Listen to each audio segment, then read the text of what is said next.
역사를 제대로 이해하려면 먼저 그 속의 문맥과 세부 사항을 최대한 살펴봐야 합니다. 하지만 세계사가 너무 방대하기 때문에 어디서부터 시작해야 할지 엄두가 나지 않을 때가 많습니다. 그래서 미리 세계사의 큰 뼈대를 파악하면 역사를 이해하는 데 도움이 될 수 있습니다. 이 영상에서는 인류 역사에 가장 큰 영향을 끼친 사건을 중심으로 세계사의 흐름을 따라가도록 하겠습니다. 시작하기에 앞서 일부 내용과 연도가 정확하지 않을 수 있다는 점, 그리고 주요 사건을 선정하는 기준이 주관적이라는 점도 참고하셨으면 합니다. 그럼 이제부터 인류 역사의 대장정을 시작하겠습니다. 기원전 4000년경 메소포타미아 지역에서 세계 최초의 문명으로 알려진 수메르 문명이 탄생했습니다. 메소포타미아는 강 사이의 땅이라는 뜻으로 서아시아의 티그리스 강과 유프라테스 강 사이에 위치했습니다. 오늘날 이 지역은 황량한 모래사막이지만 당시만 하더라도 이곳은 비옥한 풍요의 땅이었습니다. 메소포타미아 지역에 인류 최초의 도시 우르크가 세워졌고 이 도시를 중심으로 수메르 문명이 꽃피웠습니다. 이때가 얼마나 까마득한 옛날이었냐면 아직 메머드가 살아있을 때였습니다. 이곳에서 바퀴와 도로 그리고 벽돌이 처음 만들어졌고 문자를 처음 사용한 곳도 수메르였다고 합니다. 그리고 곧이어 세계 각지에 여러 문명이 등장하기 시작했습니다. 대표적으로는 인더스 문명, 이집트 문명, 그리고 황하 문명이 있습니다. 메소포타미아 문명과 더불어 이 문명을 흔히 세계 4대 문명이라 부릅니다. 하지만 잘 알려지지 않았을 뿐이지 이외에도 여러 문명이 세계 각지에 등장했습니다. 기원전 2500년경 이집트에서는 기자의 피라미드가 만들어졌습니다. 140m에 육박하는 이 피라미드는 이후 3800년 동안 인간이 세운 가장 높은 건축물이라는 타이틀을 유지했습니다. 그리고 지금까지도 여전히 이집트를 상징하는 관광 명소로 남아있습니다. 지금은 다소 낡은 모습이지만 만들어질 당시에는 백색 외장재로 덮여 있었고 윗부분이 금으로 빛나는 아름다운 모습이었다고 합니다. 기원전 1274년 자세한 기록이 남아있는 세계 최초의 전투인 카데시 전투가 벌어졌습니다. 당시 이집트와 히타이트는 가나안과 시리아의 패권을 놓고 전투를 벌였는데 이것이 카데시 전투였습니다. 람세스 2세가 지휘하는 이집트군은 카데시에서 신흥 강대국인 히타이트군과 맞붙었는데 어느 쪽이 이겼는지는 분명치 않습니다. 이집트 쪽 기록에서는 람세스 2세가 혼자 무시무시한 활약을 펼치면서 히타이트군을 격파했다고 합니다. 반대로 히타이트 측에서는 히타이트가 이집트군을 물리치고 승리했다고 기록했습니다.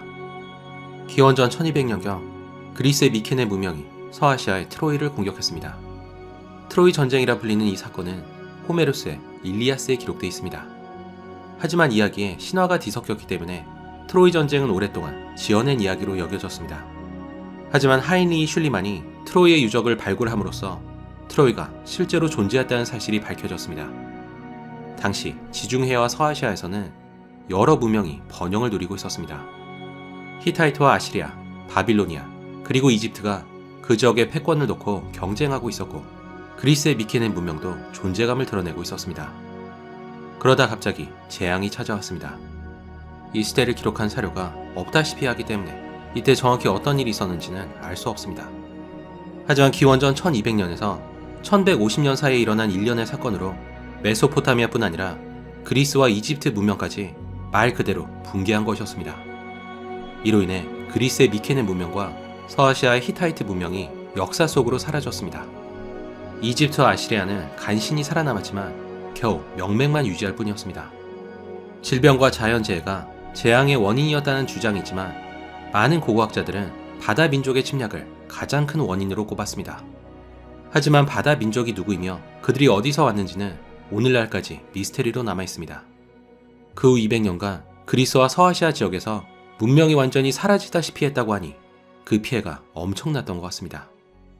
얼마 후 바다 민족이 폐허로 만든 지역에 페니키아인, 유대인, 그리고 아람인 등 새로운 민족이 등장하기 시작했습니다. 오늘날 레바논 지역에 정착한 페니키아인은 그들만의 문자를 사용했었는데 이것이 알파벳의 기원이 됐습니다. 페니키아인은 또 해양 민족이었습니다. 페니키아인은 지중해 일대에 여러 식민지를 건설했었는데 그 중에는 이후 로마와 자웅을 겨루게 되는 카르타고도 있었습니다. 하지만 새로 등장한 민족 중에서 가장 유명한 민족은 아마 유대인일 겁니다. 이웃 민족과는 다르게 유일신을 믿었던 유대인의 행적은 성경에 기록되어 있습니다. 구약 성경에 따르면 유대 민족은 이집트에서 빠져나와 가나안 땅에 정착했다고 합니다. 주변 부족들을 몰아내는 데 성공한 유대인들은 그곳에 이스라엘 왕국을 세웠습니다. 이스라엘은 다윗 왕의 아들인 솔로몬 왕의 통치하에서 전성기를 맞이했는데 이때가 기원전 970년경이었습니다. 호화로운 궁전에 살면서 온갖 부귀영화를 누렸던 솔로몬은 말년에 이런 말을 남겼다고 합니다. 헛되고 헛되며 헛되고 헛되니 모든 것이 헛되도다. 사람이 해 아래서 수고하는 모든 수고가 자기에게 무엇이 유익한고 한 세대는 가고 한 세대는 오되 땅은 영원히 있도다. 비슷한 시기 지구 반대편 중국에서는 고대 왕국인 주나라가 세워졌습니다. 이후 세계는 서양과 동양으로 나뉘어 인류 역사의 양축을 담당하게 됩니다. 서양과 동양이 거의 교류가 없었던 것은 지리적으로 너무 멀리 떨어져 있어서였습니다. 하지만 간접적으로나마 이 두 세계는 서로에게 지대한 영향을 끼치게 됩니다. 기원전 770년 주나라가 힘을 잃자 중국은 여러 제후국이 난립하는 춘추 전국시대로 진입하게 됩니다. 그 500년간 중국에서는 전쟁이 끊이지 않았고 그 사이에 수많은 영웅 호걸이 등장했습니다. 시간이 지나면서 여러 제후국들은 점차 진나라와 제나라, 초나라, 그리고 연나라와 조나라 등 몇몇 강대국으로 통합됐습니다. 기원전 753년 이탈리아에서 로마라는 국가가 탄생했습니다. 작은 도시국가로 시작한 로마는 이후 세계의 절반을 지배하는 대제국으로 성장하게 됩니다. 기원전 745년 아시리아가 바빌론을 정복하고 서아시아의 패권을 쥐게 됩니다. 아시리아는 강력한 군사력으로 그들에게 저항하는 세력을 무자비하게 탄압했습니다. 그래서 아시리아는 연이은 승리를 거뒀음에도 더 많은 적을 상대해야 했습니다. 계속된 정복과 공포 정치가 그들을 공공의 적으로 만든 것이었습니다. 기원전 613년 바빌로니아가 아시리아를 멸망시켰습니다. 바빌로니아의 왕 네부칸네자르는 성경에도 등장하는 인물로 세계 7대 불가사의 중 하나인 공중정원을 지은 걸로도 알려졌습니다. 기원전 550년경 거의 같은 시기에 중국에서는 공자가 그리고 인도에서는 석가모니가 태어났습니다. 이들은 각각 유교와 불교의 창시자로 동양 세계에 막대한 영향을 끼치게 됩니다. 기원전 539년 페르시아의 키루스 대왕이 바빌로니아를 멸망시키고 페르시아 제국을 건설했습니다. 이후 페르시아는 리디아와 이집트를 멸망시키고 서아시아와 아프리카를 아우르는 대제국이 됐습니다. 그때까지 인류 역사상 유례가 없던 가장 거대한 제국이었습니다. 기원전 490년 페르시아의 대군이 두 차례에 걸쳐 그리스를 침공했습니다.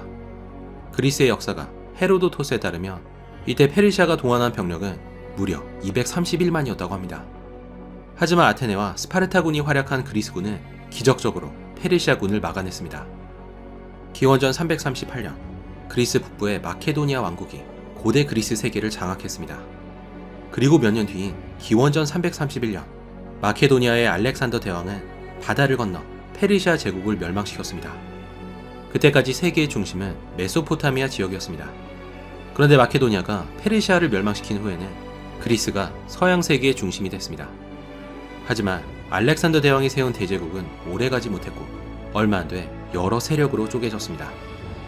기원전 221년 진나라의 진시황이 최초로 중국을 통일했습니다. 진나라는 이후 차이나의 어원이 됐다고 합니다. 진시황은 또 북쪽 유목민족의 침략을 막기 위해 만리장성을 쌓은 걸로도 유명합니다. 하지만 진시황이 너무 억압적으로 나라를 다스렸기 때문에 진나라는 얼마 못 가 또다시 분열하게 됩니다. 이때 한나라의 유방과 초나라의 항우가 중국의 패권을 놓고 싸우게 되는데 결국에는 한나라가 승리했습니다. 이때 이야기는 초안지로 전해지고 있습니다. 한나라는 이후 400년간 중국을 지배하게 됩니다. 기원전 146년 로마가 카르타고와의 오랜 전쟁에서 승리했습니다. 그리스마저 차지한 로마는 지중해 최강자로 군림하게 됩니다. 기원전 49년 로마의 장군 줄리어스 카이사르가 루비콘 강을 건너 로마로 진격했습니다. 이후 로마는 치열한 내전에 휘말리게 됩니다. 하지만 로마는 내전으로 약해지는 대신에 더욱 세력을 넓혀 갈리아와 이집트 그리고 서아시아까지 장악했습니다. 이제 서양 세계 전체가 로마의 지배를 받게 됩니다. 서기 30년경 예수 그리스도가 십자가에 못 박혔습니다. 예수 그리스도는 전 세계 인류 역사상 가장 큰 영향을 끼친 인물이며 그가 태어났다고 추정되는 시점을 기점으로 기원 전과 기원 후가 나뉩니다. 성경은 예수 그리스도에 대해 이렇게 기록했습니다. 하나님이 세상을 이처럼 사랑하사 독생자를 주셨으니 이는 그를 믿는 자마다 멸망하지 않고 영생을 얻게 하려 하심이라. 하나님이 그 아들을 세상에 보내신 것은 세상을 심판하려 하심이 아니요 그로 말미암아 세상이 구원을 받게 하려 하심이라. 220년 한나라가 멸망하고 중국은 다시 한번 분열됐습니다. 중국은 유비가 다스리는 촉한과 조조가 다스리는 위나라, 그리고 송건이 다스리는 오나라로 나뉘어 중국의 패권을 놓고 치열한 싸움을 벌이게 됩니다. 이때 이야기는 삼국지를 통해서 잘 알려져 있습니다. 중국은 진나라에 의해 통일되지만 북방 이민족의 침략을 받아 무너지게 됩니다. 이후 중국은 위진 남북조 시대라는 대혼란의 시대로 들어섰습니다. 그리고 중국의 혼란을 틈타 한반도와 만주에서는 신라 백제 고구려가 세력을 넓히게 됩니다. 331년 로마 제국의 콘스탄티누스 1세가 기독교를 공인하는 밀라노 칙령을 반포했습니다. 그때까지 기독교는 많은 박해를 받았지만 이후에는 전 세계로 퍼지게 됩니다. 395년 로마가 영구적으로 서로마와 동로마로 나뉘었습니다. 476년 서로마가 멸망했습니다. 로마가 멸망한 가장 큰 원인은 게르만족이었습니다. 중앙아시아로부터 온 훈족이 유럽을 침략하자 거점을 잃은 게르만족이 로마 제국 내로 밀려든 것이었습니다. 아직 동로마 제국이 남아있었지만 로마의 전성기는 이것으로 끝이었습니다.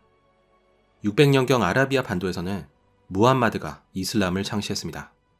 이슬람을 국교로 삼은 이슬람 제국은 급격하게 세력을 넓히면서 서아시아와 북아프리카를 아우르는 대제국으로 성장했습니다. 그 후 이슬람 제국은 기회가 있을 때마다 유럽을 공격했고 711년에는 스페인이 있는 이베리아 반도 대부분을 차지하기도 했습니다.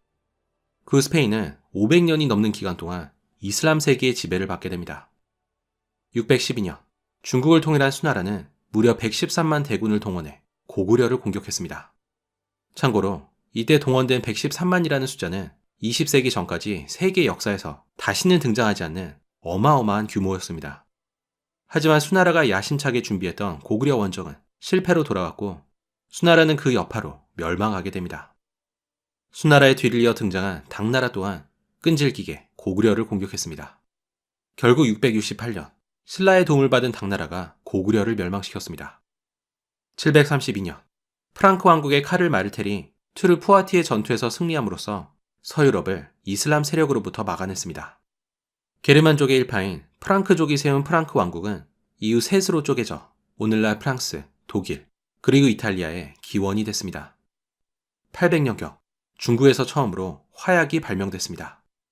이후 화약 제조법은 이슬람 지역을 거쳐 유럽에까지 전파됐습니다. 1095년 첫 번째 십자군이 조직됐습니다. 유럽의 기독교 국가들은 예루살렘을 성지로 여기고 있었는데 당시 예루살렘은 이슬람 세력이 지배하고 있었습니다. 이에 불만을 품은 유럽 기독교 국가들은 십자군을 조직해 예루살렘으로 원정을 떠났습니다. 그리고 이것이 십자군 전쟁의 시작이었습니다. 하지만 이슬람권에 있어서도 예루살렘은 포기할 수 없는 성지였습니다. 십자군 전쟁은 무려 200년간이나 지속됐고 결국 십자군의 패배로 막을 내렸습니다. 1206년 징기스칸이 몽골 제국의 초대 대칸이 됐습니다. 이 몽골 제국은 중앙아시아, 중국의 송나라, 러시아, 그리고 이슬람 세력을 차례차례 굴복시키면서 세계사에 남을 대제국으로 성장했습니다. 1241년 몽골군이 동유럽을 침공했습니다. 폴란드와 헝가리군을 격파한 몽골군은 기세를 몰아 서유럽으로 진격하려고 했습니다. 하지만 데칸이 죽었다는 소식이 들려오자 몽골군은 유럽을 정복하려던 계획을 포기하고 본국으로 돌아갔습니다. 1300년 마르코 폴로가 20년 넘게 동방을 여행한 체험담인 동방견문록이 발표됐습니다. 동방견문록은 동양에 대한 서양인의 호기심을 자극했고 이후 대항해 시대가 시작된 계기가 됐습니다. 1347년 몽골군은 흑해 연안에 있는 카파를 공격했는데 이 전투에서 몽골군은 흑사병으로 죽은 시체를 투석기에 담아 성 안으로 쏘아보냈습니다.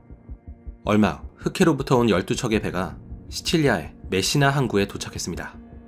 배 안에서 사람들은 끔찍한 광경을 목격했습니다. 선원 대부분이 이미 죽은 상태였고 살아있는 사람은 온 몸이 검은색 종기로 덮여 있었습니다. 얼마 안 돼 흑사병은 유럽 전역으로 빠르게 전파됐습니다. 흑사병은 전날 멀쩡했던 사람이 다음날 아침 죽어서 발견될 정도로 매우 치명적이었습니다. 이후 3년간 유럽 인구의 3분의 1에서 절반 가까이가 이 병으로 사망했다고 합니다. 그 와중에 영국과 프랑스 사이에 전쟁이 벌어졌는데 무려 116년간 이어졌다고 해서 100년 전쟁이라 불렀습니다. 그렇게 유럽은 질병과 전쟁으로 무수히 많은 사람이 죽어나가는 최악의 시기를 보냈습니다. 1350년 이탈리아에서 르네상스가 시작됐습니다. 르네상스는 찬란했던 고대 그리스와 로마 시대로 돌아가자는 문화혁신 운동으로 이 시기에 미켈란젤로와 레오나르도 다빈치 같은 예술가들이 수많은 걸작을 남겼습니다. 1453년 오스만 제국이 동로마 제국의 수도 콘스탄티노플을 함락했습니다. 콘스탄티노플은 난공불락의 요새로 명성을 떨치면서 과거 수많은 침공을 막아냈습니다. 하지만 초대형 거포인 우르반 거포까지 동원한 오스만 제국의 공세에 빌려 마침내 함락된 것이었습니다. 이로써 무려 2000년 넘게 지속된 로마 제국이 최종적으로 멸망하게 됩니다. 1492년 이탈리아의 탐험가 크리스토퍼 콜럼버스가 아메리카 대륙을 발견했습니다. 하지만 아메리카 대륙에 이미 원주민이 살고 있었기 때문에 발견했다는 말은 적합하지 않습니다. 게다가 콜럼버스가 도착하기 훨씬 전에 바이킹이 먼저 아메리카 대륙에 도착했다고 합니다. 하지만 콜럼버스가 아메리카 대륙에 도착함으로써 본격적인 대항해 시대에 막이 오르게 됩니다. 1517년 독일의 신학자 마르틴 루터가 로마 가톨릭의 부조리를 비판하는 95개조 반박문을 내걸었습니다. 종교개혁의 결과로 로마 가톨릭과 개신교가 분리됐습니다. 1522년 페르디난드 마젤란의 함대가 수많은 역경 끝에 처음으로 지구 일주 항해에 성공했습니다. 처음 출발한 270명의 선원 중에서 겨우 18명만 살아 돌아왔을 정도로 이들의 항해는 고난의 연속이었습니다. 마젤란 본인도 필리핀 원주민과의 전투에서 죽임을 당했습니다. 1533년 스페인이 우월한 군사력을 앞세워 아메리카 대륙의 아스텍과 잉카 제국을 멸망시켰습니다. 아메리카 대륙의 식민지로부터 막대한 수익을 거둬들이게 된 스페인은 유럽 최강국으로 발돋움하게 됩니다. 1571년 레판토 해전에서 유럽의 기독교 동맹이 오스만 제국의 함대를 격파했습니다. 이 승리로 이슬람 세력의 유럽 진출이 저지됐습니다. 이 해전에서 크게 활약한 스페인 함대는 무적 함대라는 별명을 얻었습니다. 하지만 스페인의 전성기는 오래가지 못했습니다. 1588년 스페인의 무적 함대가 영국 해군에 패함으로써 스페인이 몰락하게 됩니다. 이 승리로 용기를 얻은 영국이 그때까지 스페인과 포르투갈이 주도하던 식민지 경쟁에 뛰어들게 됩니다. 1592년 일본이 조선을 침략해 임진왜란이 일어났습니다. 임진왜란은 일본과 조선뿐 아니라 중국의 명나라까지 참전하는 대규모 국제전으로 번지게 됩니다. 조선은 일본군을 가까스로 막아냈지만 국토가 초토화되는 큰 피해를 입었습니다. 전쟁을 틈타 여진족이 세운 청나라가 급성장했습니다. 청나라는 명나라를 멸망시키고 중국 대륙의 새로운 주인이 됐습니다. 1607년 영국이 보낸 이주민들이 버지니아주 제임스타운에 식민지를 건설했습니다. 이는 미국의 모태가 됐습니다. 1654년 인도 무굴 제국의 황제인 샤 자한이 그의 죽은 아내를 추모하기 위해 타지마할을 건축했습니다. 타지마할은 오늘날까지 인도를 대표하는 건축물로 남아있습니다. 1775년 미국이 영국군을 몰아내고 독립을 쟁취했습니다. 처음에 미국은 동부의 13개 주로 시작했지만 이후 모든 수단을 동원해 서쪽으로 영토를 확장했습니다. 1789년 프랑스 대혁명이 일어났습니다.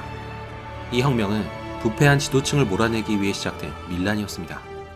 이 혁명으로 프랑스의 왕 루이 16세를 비롯해 수많은 귀족들이 목숨을 잃었습니다.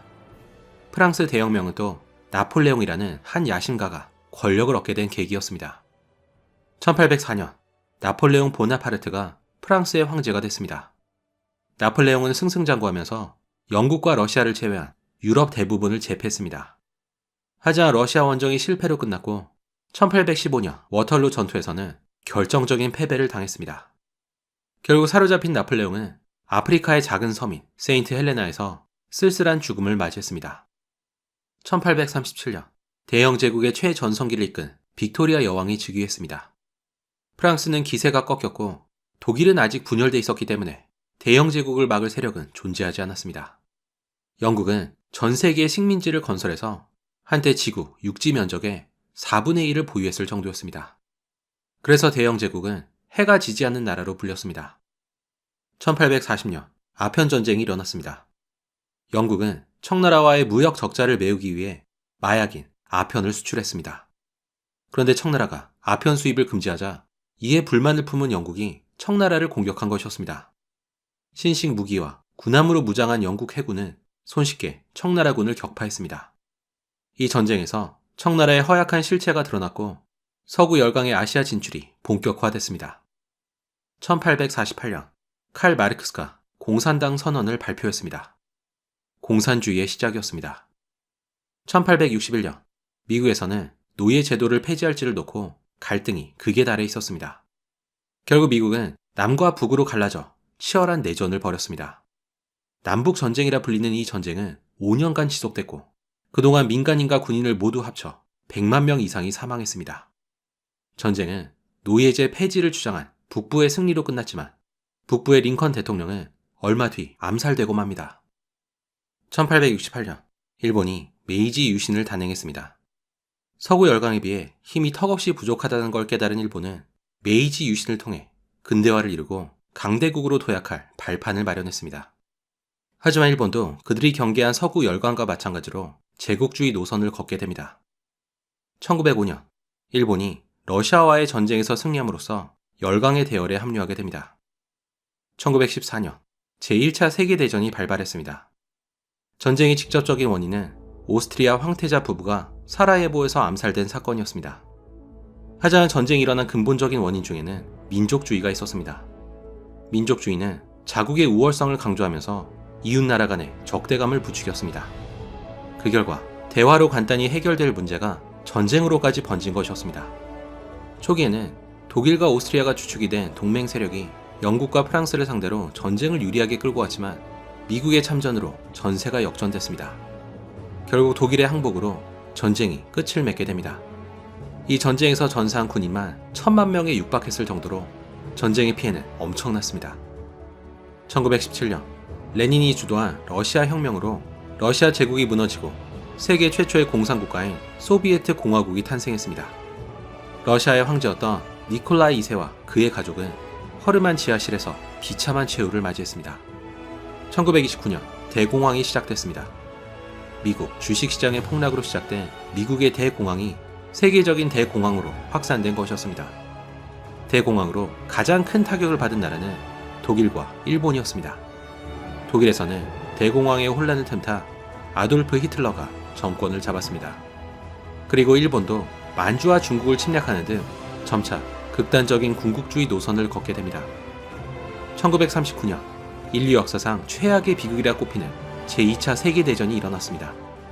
처음에는 독일과 이탈리아가 유럽 대부분을 차지하면서 승리할 것처럼 보였지만 미국과 소련 그리고 영국으로 구성된 연합군이 반격을 가하면서 독일이 패전했습니다. 이 전쟁에서 무려 7천만 명 이상이 사망했는데 유독 민간인의 피해가 컸습니다. 600만 명의 유대인이 조직적으로 학살된 홀로코스트는 특히 악명이 높습니다. 1944년 브렌턴 우즈 회의에서 미국의 달러가 기축통화가 됐습니다. 이로써 미국을 중심으로 한 국제 질서가 확립됐습니다. 하지만 여기에 반발한 소련이 미국과 경쟁을 이어가게 됩니다. 냉전의 시작이었습니다. 1945년 일본 히로시마에 처음으로 원자폭탄이 떨어졌습니다. 얼마 후 일본이 미국에 항복함으로써 제2차 세계대전이 마침내 끝을 맺게 됩니다. 1949년 중국의 공산주의 정부가 들어섰습니다. 1950년 북한이 대한민국을 침공했습니다. 유엔군과 중국군의 개입으로 한국전쟁은 국제전의 양상으로 전개됐고 전쟁이 확산되는 걸 우려한 양측은 휴전협정을 맺었습니다. 1989년 소련이 해체됨으로써 냉전이 종식됐습니다. 미국이 세계 유일의 초강대국으로 올라서는 순간이었습니다. 1989년 월드 와이드 웹이 탄생하면서 인터넷이 보급되기 시작했습니다. 인터넷의 확산은 인류의 삶을 빠르게 변화시켰고 이제 세계는 정보의 바다를 공유하고 있습니다. 그리고 여기까지가 주요 사건으로만 요약한 인류 역사였습니다. 하지만 한 치 앞도 내다볼 수 없는 역사의 흐름은 오늘날까지 계속되고 있습니다.